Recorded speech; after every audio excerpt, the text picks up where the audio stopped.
10 से 15 मिनट क्या छोटा सा भी रहा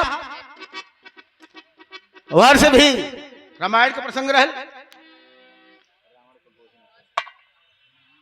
एक छोटा सा प्रसंग 10 से 15 मिनट का मांगलिक बेला विवाह शुभ अवसर है तो बात जो ऐसा होए के चाहिए आओ मास्टर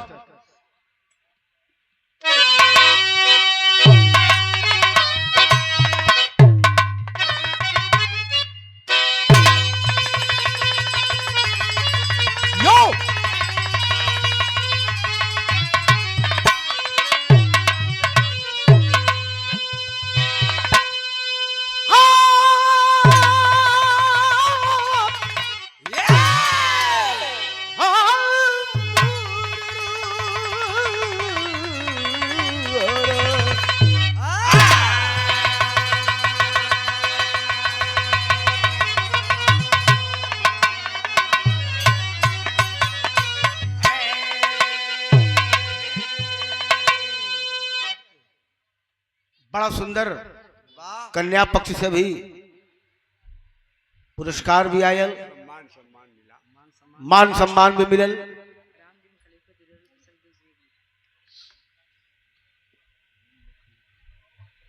इस सादर 200 रुपए का पुरस्कार श्री राम दीन यादव खलीफा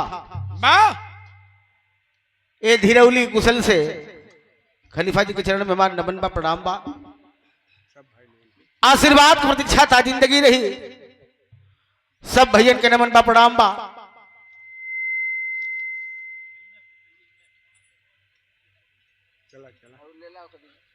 तो 4 लाइन भूमिका में भाव है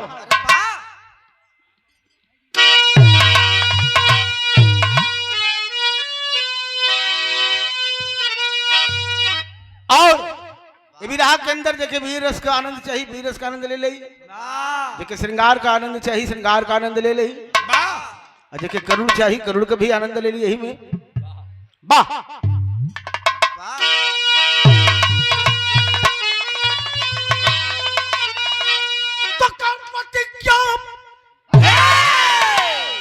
जनक शोक में पड़ गए तो मालूम वीरों से धरती खाली पड़ी सीता बेटी रहेगी कुंवारी सदा जान के हो विधाता करम की कड़ी सुन के ऐसी वचन बोले क्रोधित लखन जाओ कि रघुबर किया क्या अभी तोड़ के कांच घट के समान धन को को मैं उठाऊं अभी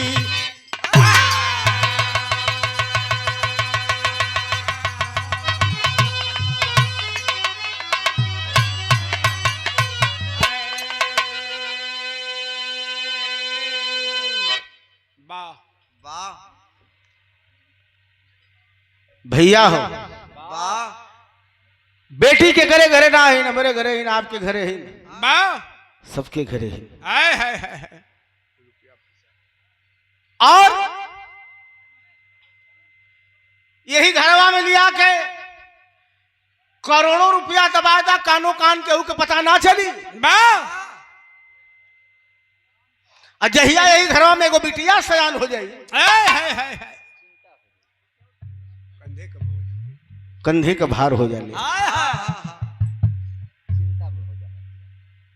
लोग के चिंता हो जाला बिटिया सयान हो गई कोनो बढ़िया सा घर बर देखे बिटिया का हाथ पीला कर दे और ठीक वही स्थिति राजा जनक का हो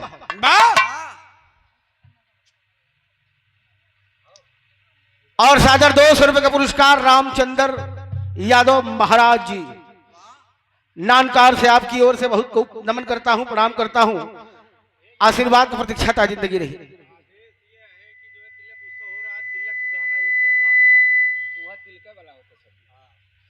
वही होता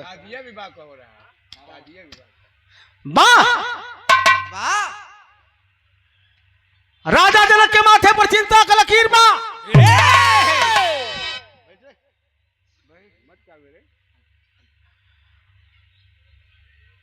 अपने बिटिया सीता के स्वयंवर फलने हुए अब खबर भेजवा दे बड़े बड़े वीर बड़े बड़े अपने के लगे लगावे वाला लोग आए हुए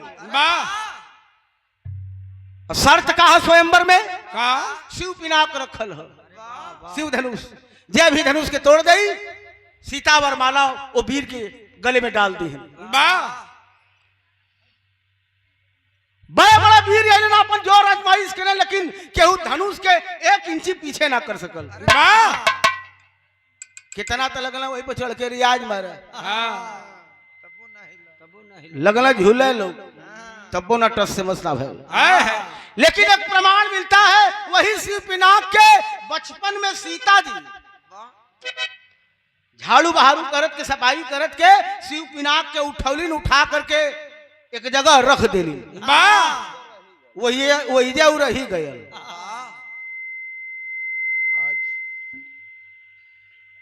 और आज देखा तिलको शोक कार्यक्रम है वैवाहिक कार्यक्रम है इस सादर 200 रुपए का पुरस्कार परम आदरणीय लक्ष्मी शंकर यादव बीडीसी साहब ये नानकार से बहुत बहुत नमन करता हूं प्रणाम करता हूं। राजा जनक के माथे पर चिंता का लकीर उठ करके महफिल में खड़ा भइलन लगत बाकी धरती वीरन से खाली हो गई महफिल में केहू वीर नहीं आल बा ई बतिया सब बर्दाश्त करे लेकिन लक्ष्मण जी मर्यादा पुरुषोत्तम राम और लक्ष्मण निमंत्रण नहीं रहल लेकिन अपने गुरु महाराज के साथ पहुंचल लक्ष्मण जी के बतिया बर्दाश्त नहीं भइल महाराज जबान के लगाम दा नहीं धनुष तो दूर का कौड़ी है मारा बेक्का झटका में ब्रह्मांड उड़ जाइए लेकिन वाह रे मर्यादा पुरुषोत्तम राम मर्यादा का निर्वहन करते हुए अपने भाई लक्ष्मण को समझा रहे भैया ई का कहत हुआ धरतिया पलट दे बा तो हम मानो ते धरतिया पाई हमन कहा जाए जाइए एक लाइन हाथ तार जे लगत हो अरे बा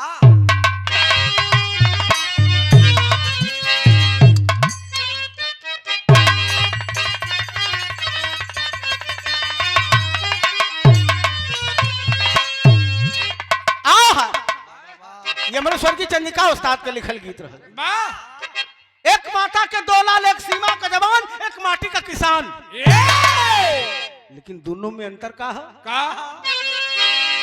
कि मेरे भैया वतन के सिपाही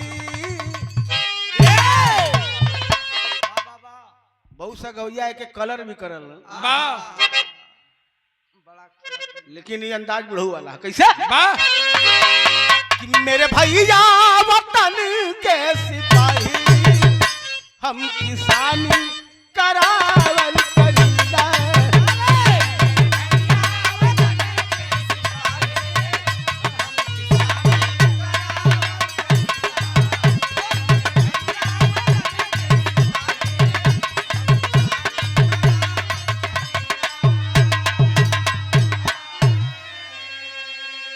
भैया वतन के सिपाही हम किसानी करावल करीला लेकिन अंतर का है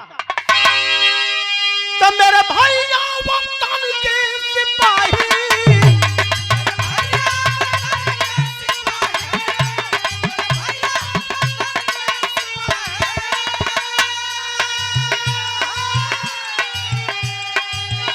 हम किसानी करावल करीला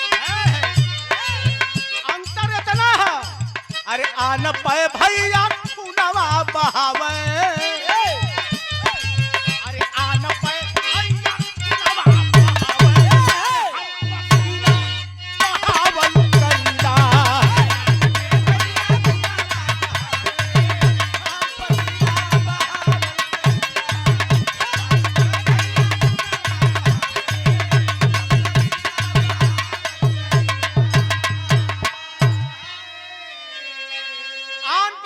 खुनवा बहावे हम पसीना बहावल करीला भैया हमार ये देश के दुश्मनन से रक्षा करलन हम जन धरती का सीना चीर के फसल उगाईला इतना अंतर है ई तक तार है लेकिन भाव लगल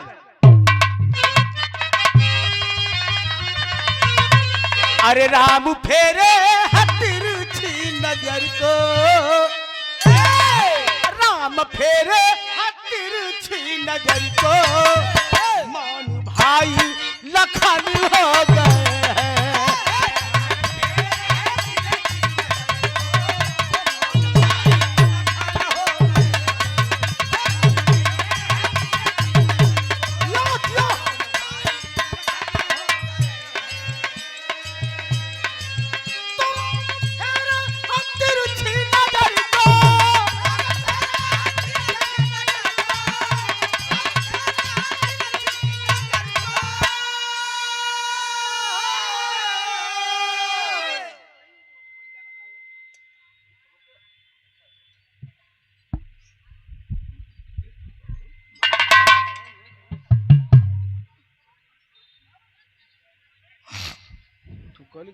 अच्छा ठीक है। अजब तोहराम का छाया हुआ स्वयंवर में, घटा घन घेर निगम छा गया था अंबर। किसी की हस्ती नहीं जो कि पण को पूरा करे, दूर के धनवा कष्ट जनक जी का दूर करे। अंत में राजा जनक दिल में है उत्साह किए,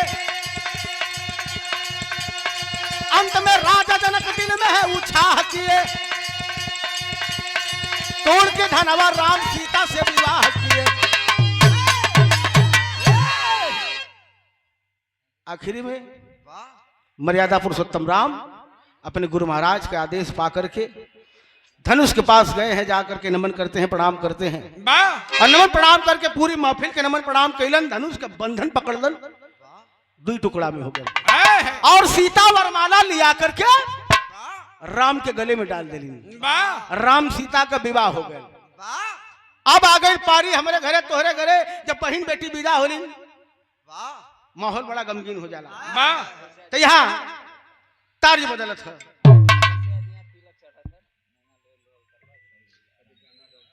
काट दा तू बजावा यार।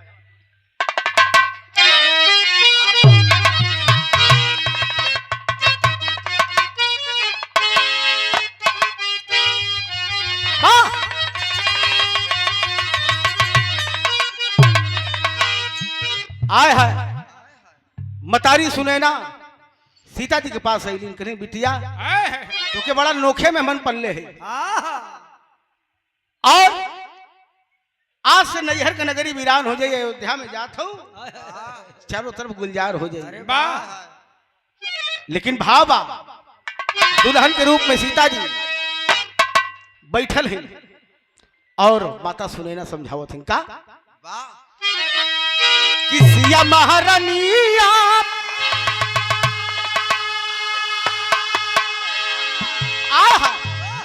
लाइन पे गौर करेंगे। अरे सिया महारानिया का सगारी बादनिया सजाई गई लीला, हो सजाई गई लीला, उनके हाथवा में मेहंदी रचाई गई लीला।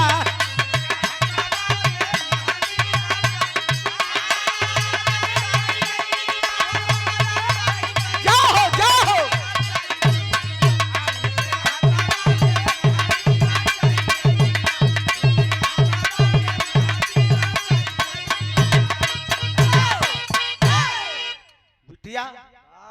अब वहीं तक तो एक मतारी बाप का प्यार पावत है, लेकिन अयोध्या में जाइबू तो तीन मतारी एक बाप का प्यार मिली। तो सबकर आदर करिया, सबकर सम्मान करिया,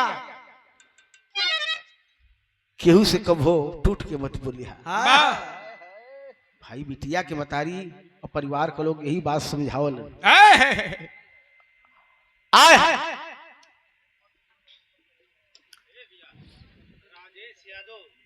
चाचा बिरहा के जो है मतलब अभ्यास कर रहे हैं, बहुत ही अच्छा कलाकार है। अच्छा राजेश यादव ये लड़का के चाचा। और सादर 500 रुपए का पुरस्कार परम आदरणीय आज के महफिल के बादशाह ये दुल्हा के चाचा जी, आज जिनकर तिलक चढ़त बा राजेश यादव, और बिरहा के प्रशंसक हैं, बिरहा से लगाव है और बिरहा सीख भी रहे हैं बहुत बहुत। जी जी यह समझावत है। अरे बाबा के भावनावा सपनावा दुखाई गईली हो दुखाई गईली ना माई रवा घर गोदिया छाई गईली ना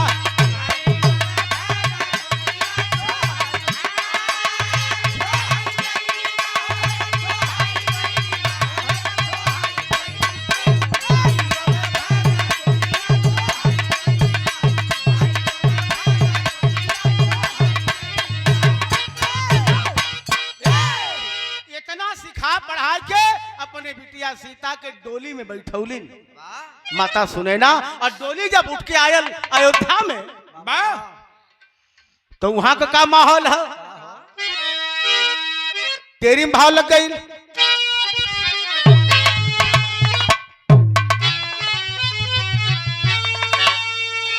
अरे दुल्हनिया बन के अइली जानकी।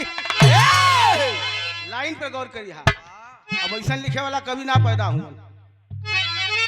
ये अमर हो गई कुल गीत कुल बात ए चीज के लिखे वाला अमर हो गई। अरे दुल्हनिया बन के अइली जानकी हंस रघुवंश राम जी राखा कुल कपनिया।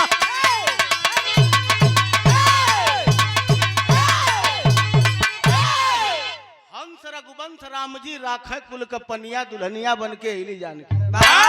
अब का लिखा था? बतावा ये गोरी हमारा गन्ना का रस तोरा धूड़ी में सही सही जाता कि ना? ऐसा ना हमारा में के कभी हुआ। लेकिन वाह बार भी रहा ज्योति बात सुना। बिरहा कौन सी विधा है? और आजकल कलाकार कुछ ऐसा पैदा हो गए। ऐसा ऐसा कलाकार हो गए कि विरहा से ना मतलब है। कलाकार नहीं कलाकार हूँ। वहां से नाचे तू वहां जात हूँ, वहां से नाचे तू वहां जात हूँ। जहाँ जयमाल लगल वहां तक पहुंच जाता हूँ। लेकिन बार बिरहा बिरहा एक ऐसा प्लेटफॉर्म है जहां पर इतनी अच्छी अच्छी चीज मिलती है। आध्यात्मिक चीज एक से एक शब्द शोक वर्ण शोक ऐसी इसी विधाएं इसमें है। लेकिन इसी विधा को गंदा कर रहे हो। तनी हई देखा ये चंद्रिका उस्ताद का लिखल लाइन रहल। कहीं कहीं एके यमक अलंकार कहलन, कहीं कहीं अनुप्रास अलंकार कहलन। और आजकल के वजन से पूछ देबा के अनुप्रास का होला? कथी कहीं के रुका आवत थी सब मैदान लग गल तुरंत। गौर करेंगे कैसे?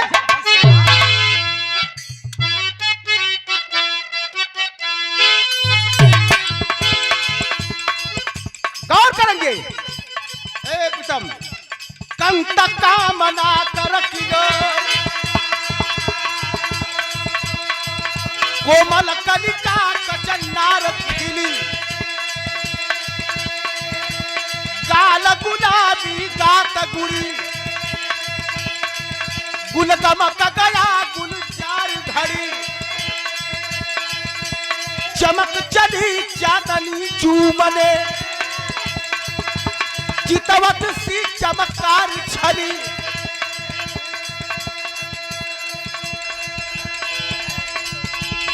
चमक चली चांदनी चूमने चितवत सी चमकार छली। लेकिन देखा हमारे बुल्लू उस्ताद ऐसा कौन अंदाज में लहा है? अरे चमक चली चांदनी चूमने चितवत सी चमकार चली। अरे वाह जगदम्बा जुग जनाई जली।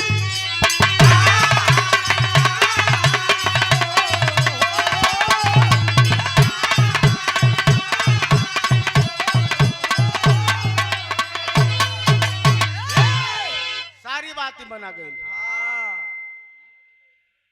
जगदम्बा जुगजोग जनाई जल जैसी जलधार चली। अब डोली में दुल्हन बैठल बा क्या उतारी रानी के कई सबसे पहले खड़ा भाई। हाँ हमारे रहते कोई पतो के उतार ले। डोलिया में से उठा के लिए लीन है, घरवा में बैठौलीन और बैठा के कहले कि यही हाथे जौन है यही लगले यही लगले वो कमवा कर दे ताकि हमसे आगे केहू बढ़ न पावे। वाह कौन कैली का मुंह दिखाई वाला रसम करत हईन। वाह पूरन की है गुरु।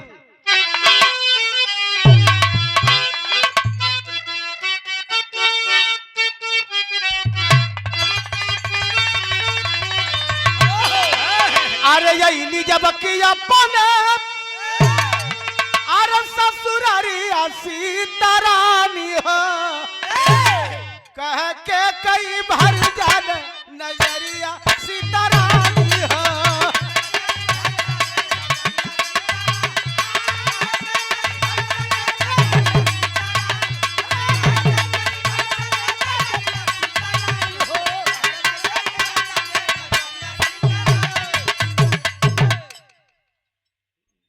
जब सीता जी का चेहरा रानी के कई देखली कहली बिटिया तोहार चेहरा तो चांद से भी सुंदर है। वाह चांद का सुघराई तोरे ए सुघराई के आगे फेल है। तो मुंह दिखाई में का देथईन। अरे लेला बहुवर याद तू हमसे यहाँ मुहावा का दिखाई है। देहली का कनक महल हम तोहा के अपन अरे देहिला हरसाई है। कनक महल यानी सोने का महल कली राजा दशरथ हमके देलन आज हम ई तो के मुंह दिखाई में देथे। वाह लेकिन मुंह दिखाई में देलिन एगो बतिया और कहत हईन वाह कि चमक तोहरी सोना का यह बखरिया सीतारानी है। लेकिन तारा लगली मुहवा से चदरिया सीतारानी है। सोने का महल मुंह दिखाई में देलिन और सीता जी का अपने पतोह का मुंह देखले रानी के गई बड़ा सुघर बाड़ू आशीर्वाद देलिन। और एक बात यह चेतावत थी कि बिटिया जैसे ही तोहार चेहरवा चमकत है सोने का महलियो चमकोले रही है। वाह लेकिन ताज बदल गए।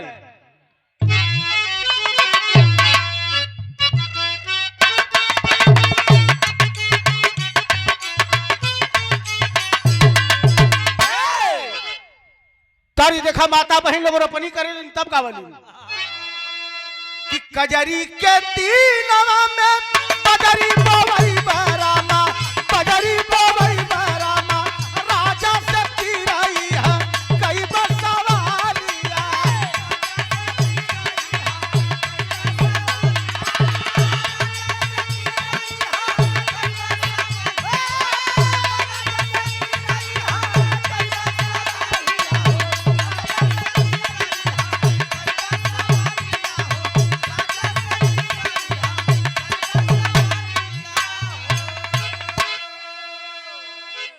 तर्ज है लेकिन भाव लगल गाना के अंदर बड़ा मार्मिक भाव है कि सीता जी धारा तब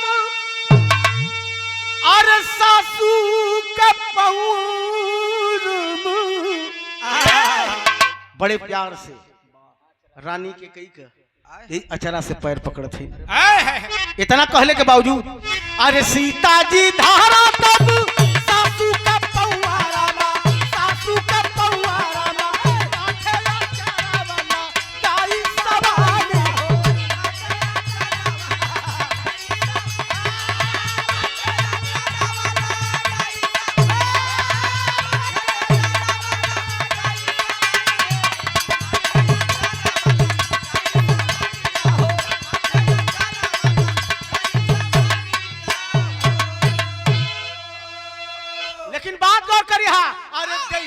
शीश रानी अरे कैली महालिया में लेकिन सीता जी बैठी सकुचानी सोनी बैठ के सोचत है सारी बतिया तो सही है लेकिन माता जी ऐसे कहे कहलिन कि जैसे चेहरवा चमकत वैसे महलियो चमकोले रहा। बतिया जब पता लगल माता कौशल्या के राम के मतारी के कि रानी के कई सोने का महल दे रही मुंह दिखाई में हमारे पतो सीता के तो इनके मनवा में का चलत है। अरे पवली खबर जब की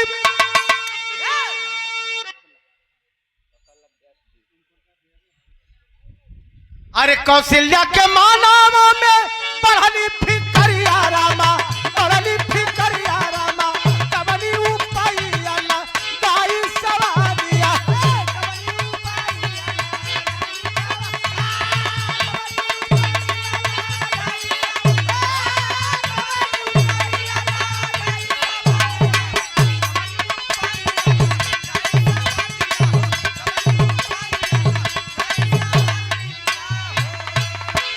सादर 200 रुपए का पुरस्कार परम आदरणीय ओम प्रकाश यादव हर्रे पट्टी से बहुत बहुत नमन प्रणाम। ये तो बड़का सोने का महल दे करके बड़का बन गए अपने आप के। हमारे पास तो टूटही झोपड़ी भी ना है। हम तो राम का मतारी है। मनवा याद पिछ करत करी तो का करी का दे ना दे तो दुनिया जमाना ताना मारी। अपने बेटवा का राम, अपने बेटवा राम का हाथ पकड़ीन, पकड़ करके सीधा अपने बहू सीता के पास गईन और ले जा करके बैठौली राम के अपनहू बैठली। कहली अपने पतो सीता से कि बेटा हम तो हर मतारी है, हम तो हर सास है, राम का मतारी है। रानी के कही तो के सोने का महल दे हमारे पास तो बिटिया टूटही झोपड़ी बिना। आ बाबू लेकिन कितने प्यार से कहते थे कौशल्या जी अपने पतो सीता से।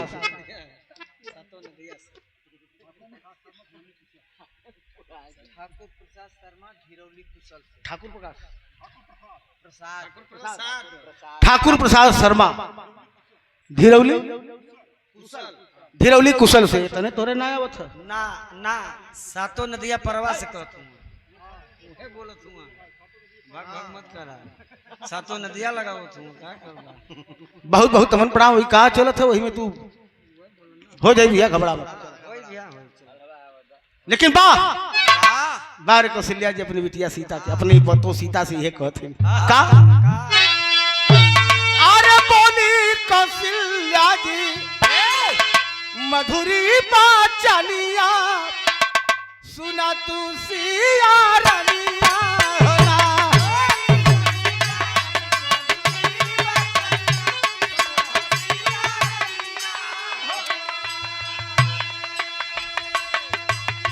कहली बिटिया रानी के कई तो के सोने के महल दे हमरे पास तो टूटही झोपड़ी भी ना है।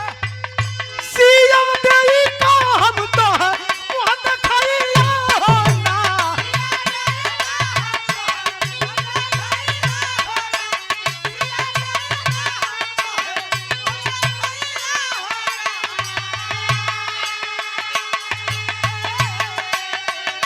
लेला जीवन का सगरी कमाइया हो ना।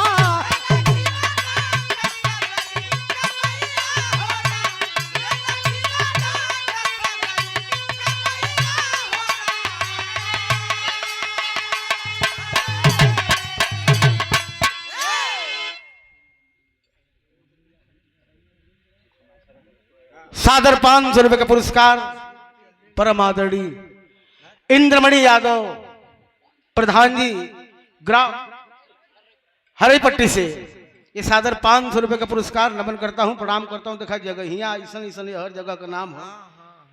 अच्छा इनके यहाँ से इनके घर से कितना दूर हरिपट्टी है? 1 किलोमीटर 100 किलोमीटर 100 मीटर। वाह वाह कहली बिटिया हमारे पास सोने के महल ना है, टूटही झोपड़ी भी ना है, लेकिन देव जरूर आपन कमाई जब जीवन भर जोगाई के धैले है वह आज तो के मुंह दिखाई में देते कहली है का कह के मुंह दिखाई लीला मुंह दिखाई ले राम के निशानिया लगे बस सोना चलिया होना।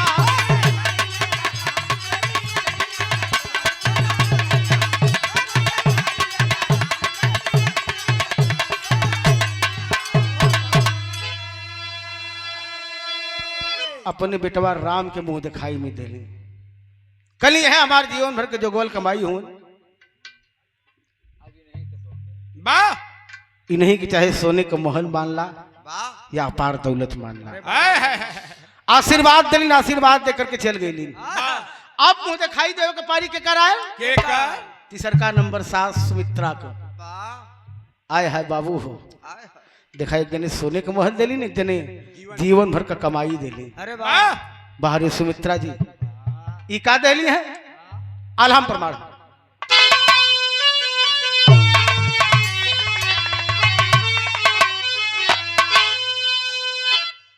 तब सोने का महल यहाँ, अरे कई दहली, अरे कोई नहीं सका जोड़वा लगा।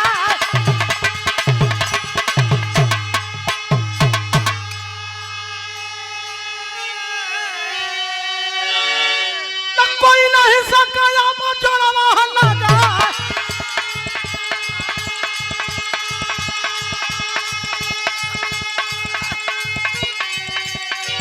अरे कौशल्या जी दहली अपने जीवन का कमैया।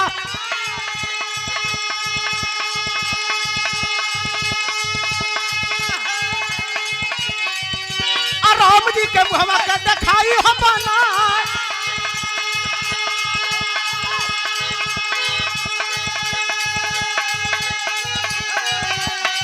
अरे सुमित्रा जी सोचे हमको दे मुँह दिखाइया।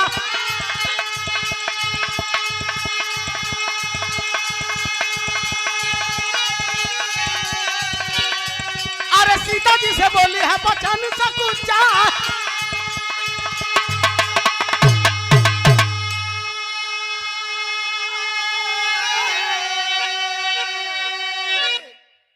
सुमित्रा जी चुपचाप उठली, अपने पतो सीता के पास गईली। कहली बिटिया एक जने सोने के महल दिली, एक जने जीवन भर का कमाई दिली। न हमरे सोने के महली है न जीवन भर का कमाई है रे बिटिया। मुहवा खोल के बोला कि तो कि का चाहिए हमसे।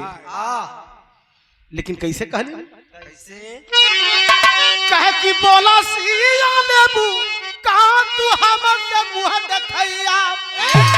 अरे या तू देबू पहिले अपन मुहवा देखा।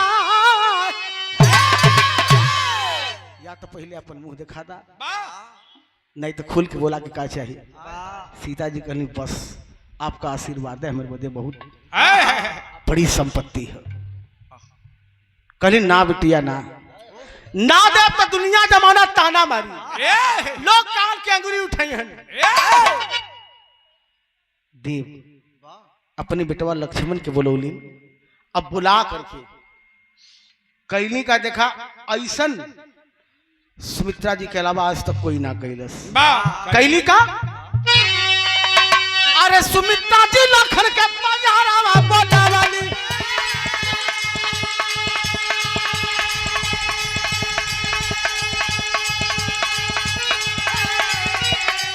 अरे कोटिया में अपने रखे हो बैठा।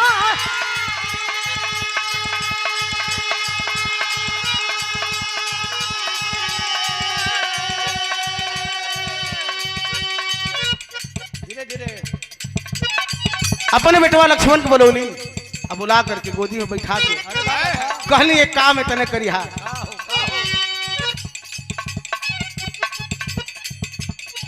ऐसा अधिकार दिली कहे बेटा के समान इनकर करिहा या डरावा।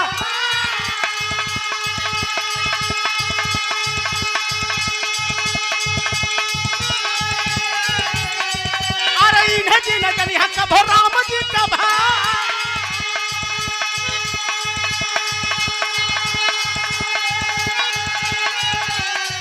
अरे इन्हें जी न जानी हक भो राम जी का भाई।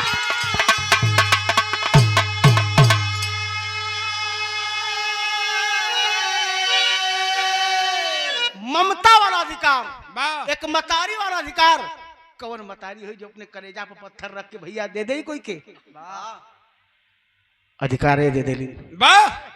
कल आज से ही तुहार बेटवा तू इनकर मतारी, इनके राम के भाई जिन जनी आज से तुहार बेटा तू इनकर मतारी। इतना कहते लक्ष्मण जी चरण में गिर गिलन, उठा करके कलीजा से लगा लें सीता जी। और जीवन पर्यंत लक्ष्मण जी सीता जी के सीता माता कहलन, कभी सीता भाभी ना कहलन।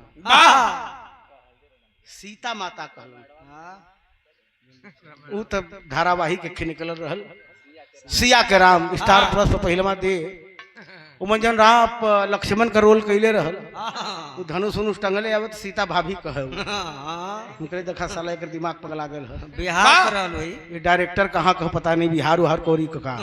तब का वाह वाह आ बाबू इस कहानी से सीख मिली। कौन सीख?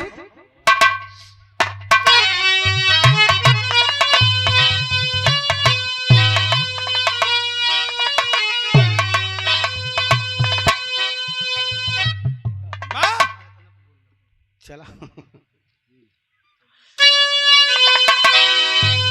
एक कहानी से एक सीख मिलल, शिक्षा मिलल। वाह हमरे बदे आपके बदे सबके बदे वाह का है? कहा कि वो प्रेम का निशानी अरे मोहला मनवा तब प्रेम ऐसन नहीं धनवा जानी बनवा।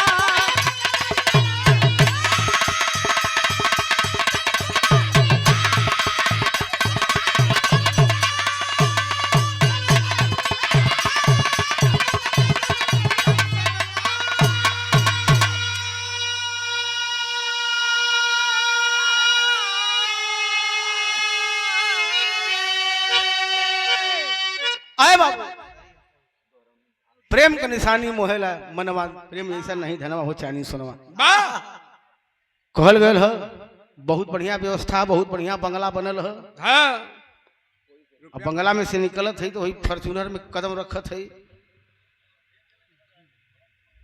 बहुत बढ़िया व्यवस्था, बहुत बढ़िया कपड़ा पहनले है। वाह समाज में बड़ी मान प्रतिष्ठा है, वाह लेकिन हमारे बोली में रस ना है। बोली में रस ना है। हाँ दरिये कह दे का हो बुल्लू भैया, वाह का हाल चाल है, दौड़ के बुल्लू भैया तुरंते पानी मिठा लिए हैं। है अरे भाईवा हमारा अगर पानी पी ले। वाह अगर कहीं कह दिली का रे बुलुआ तब मनीष तब तो गोजी निकली जाई। है वाह तो प्रेम सबसे बड़ा धन है। प्रेम से बड़ा ये धरती पर कुछ ना है। वाह वाह कैसे? कनक महल लाइन पे गौर करेंगे।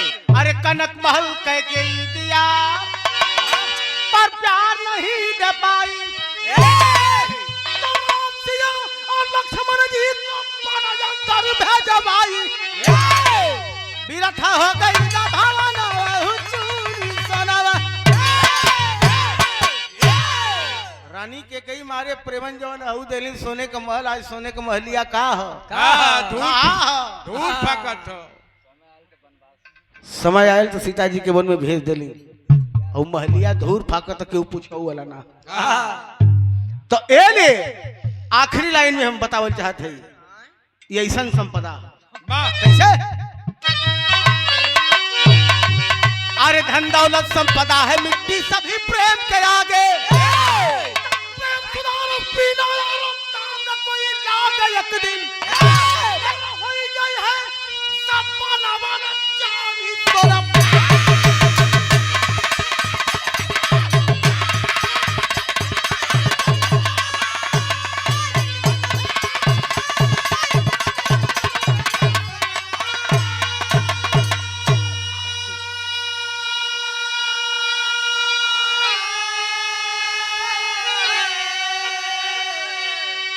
महंगी से महंगी बोतल का दारू पी ले बा हाँ काय मौका था। रात भर नशा रे 1.5-2 लाख रुपया बोतल का दारू पीला ओकर नशा रात भर रही। हाँ हो सकला बिहाने कपार सपार धय ले हाँ लेकिन उतर जाना है ओके हाँ ओके उतर जाए की है। वाह आओ ले ला। मगर अरे आड़े आड़वा से ले ला आड़े से ले ला भैया। ये वर पक्ष से अरविंद यादव लड़का के बड़े भाई की ओर से इस आदर 500 रुपए का पुरस्कार नमन करता हूं, प्रणाम करता हूं। आशीर्वाद की प्रतीक्षा ता जिंदगी रहेगी। लेकिन प्रेम सुधार ऐसा नहीं रस अगर एक बार पी लेला तो एकर नशा सारी जिंदगी उतरे वाला ना उतरी। आखिरी पर्चा है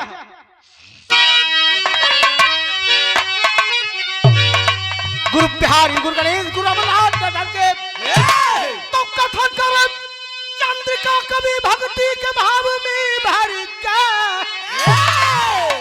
अरे दुल्हनिया बन के आईली जानकी तराम ने कभी नरेश कर रखिया पर जोगिनिया दुल्हनिया बन के आईली।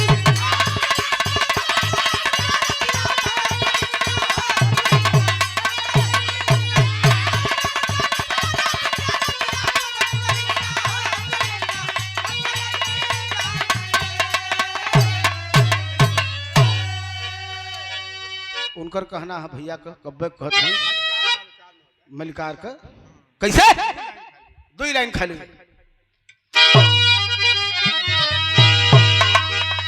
आदेश बा 2 लाइन का खाली